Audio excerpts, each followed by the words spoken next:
Being part of the Marvel Cinematic Universe might seem like a dream come true, but for some actors, it's been anything but. While many actors thrive in the Marvel spotlight, others have walked away with regrets, reminding us that even the most celebrated franchises can have a darker side. The glitz and glamour of superhero stardom isn't always what it seems. Let's take a look at the top 10 actors who regret joining the MCU. Hugo Weaving's absence as Red Skull in Avengers: Infinity War was a real letdown for many fans. His portrayal in Captain America: The First Avenger was iconic, and we all hoped to see him return. Weaving had originally signed a 3-film deal, expecting to reprise the role. But when Marvel offered him less money for the subsequent films, he decided it just wasn't worth it. It's frustrating to think that despite his love for the character, the renegotiation process soured the deal. Marvel then brought in Ross Marquand, who did a commendable job capturing the essence of Red Skull, but it's hard not to wonder how Weaving's unique take would have added depth to the story. Ultimately, Weaving moved on to other projects, leaving fans to imagine what could have been. Idris Elba's candid remarks about his experience in the Marvel Cinematic Universe really hit home. He described returning for Thor: The Dark World as torture, and honestly, it's easy to see why. Imagine being an actor of his caliber, fresh off portraying Nelson Mandela, only to find yourself bound by a contract that limits your creative freedom. Marvel's tight schedules can feel like a straitjacket, forcing talented actors into roles that don't do justice to their skills.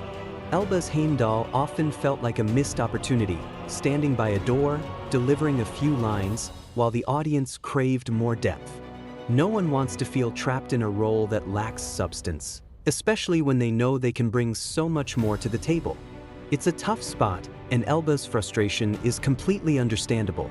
Casting Tilda Swinton as the Ancient One in 2016's Doctor Strange sparked significant controversy. At the time, director Scott Derrickson defended the choice, arguing it was a move to sidestep the negative stereotypes tied to the Fu Manchu archetype. However, years later, both Marvel Studios president Kevin Feige and Swinton herself expressed regret over the decision. Feige admitted it was a misstep, acknowledging they should have found a way to avoid stereotypes while casting an Asian actor. Swinton echoed his sentiments, expressing gratitude for his honesty. It's strange how a single casting choice can resonate for years, highlighting the ongoing conversation about representation in Hollywood. Natalie Portman's exit from the Marvel Cinematic Universe after Thor: The Dark World raised a lot of eyebrows. She was reportedly furious when Patty Jenkins, the director she was excited to work with, was replaced. That disappointment led her to fulfill her contractual obligations but then quietly step away from the franchise. Fast forward to Thor: Love and Thunder, and we see a remarkable turnaround. Taika Waititi pitched a fresh vision for Jane Foster, allowing Portman to explore a more empowered and complex character. This new direction not only reignited her passion for the role but also brought her back into the MCU after a 6-year break, where she finally embraced the mantle of Mighty Thor. It's fascinating how a change in creative vision can transform an actor's journey. Iron Man 2 often gets a bad rap, and honestly, it's a mixed bag.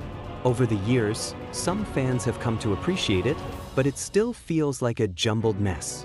Mickey Rourke, who played Whiplash, has some strong opinions about it. He wanted to add depth to his character, to show more than just a one-dimensional villain. He talked to the writer and director, hoping to bring layers to this Russian antagonist. But Marvel had other ideas, insisting on a straightforward bad guy. Rourke felt that a lot of his nuanced performance ended up on the cutting room floor.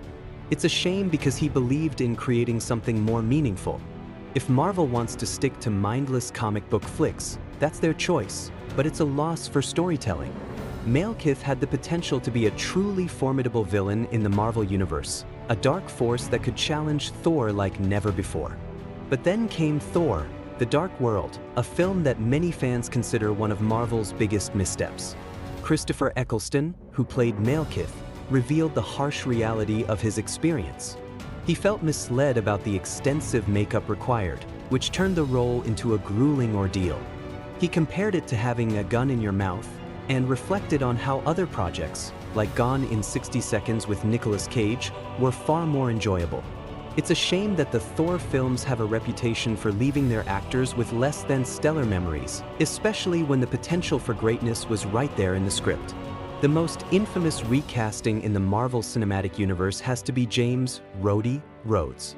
Terrence Howard, who played the role in the first Iron Man, faced a rough split with Marvel Studios that highlights the complexities of Hollywood. When it came time for the sequel, Howard discovered his pay would be slashed dramatically. He claimed that Robert Downey Jr. took the money that was supposed to go to him, saying, "I helped him become Iron Man, and when it was time to re-up, he pushed me out."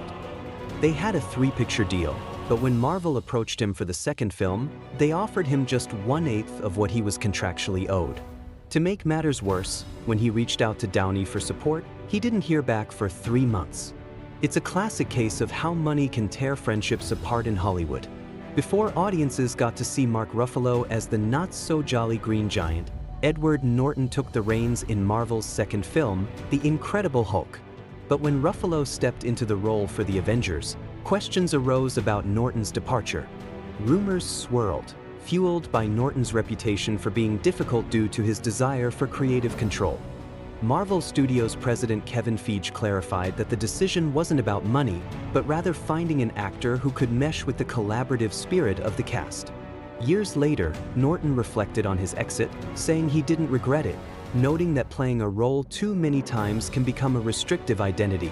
Even Ruffalo admitted feeling awkward taking over. It's an eye-opening glimpse into the complexities of Hollywood casting and the balance between artistry and collaboration.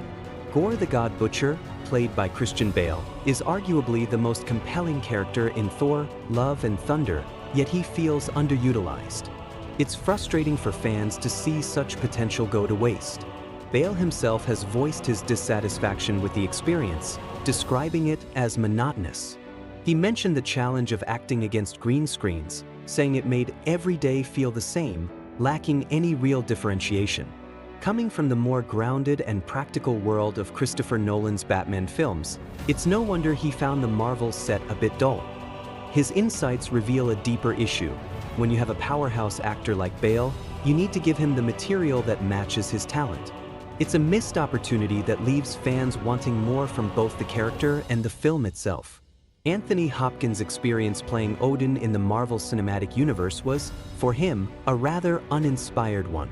Hopkins, a classically trained and highly traditional actor, was candid about his views on acting against green screens and the CGI-heavy production typical of superhero films.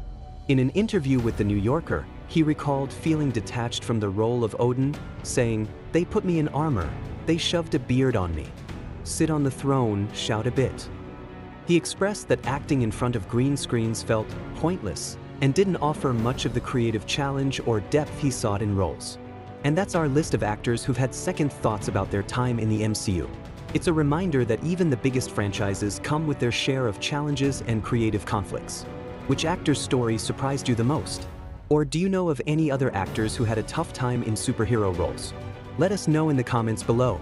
If you enjoyed this video, don't forget to give it a thumbs up and subscribe for more deep dives into the world of movies and pop culture.